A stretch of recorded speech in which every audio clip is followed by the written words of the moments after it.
Okay guys, cabin filter on this F30 BMW.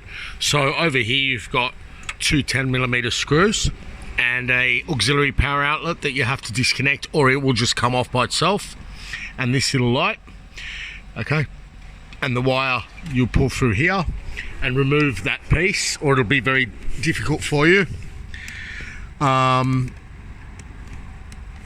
Then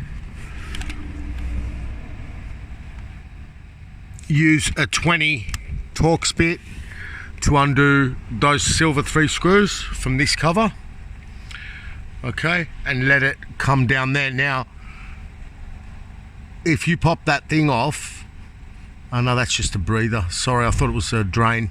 Yeah, leave it hanging down and the filter comes out as such.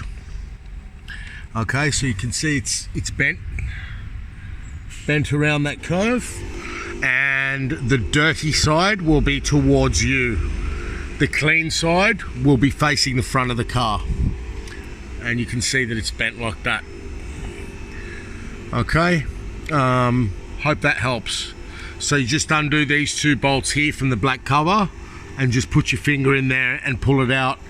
I think, is that clip meant to remain there? I think so, yes, it is. Let's just double check. Yeah, that clip's meant to remain there, and over here you've got 2 clips, 1, 2, and here is to locate and here is to locate too. Okay, hope that helps. Whoop, see ya.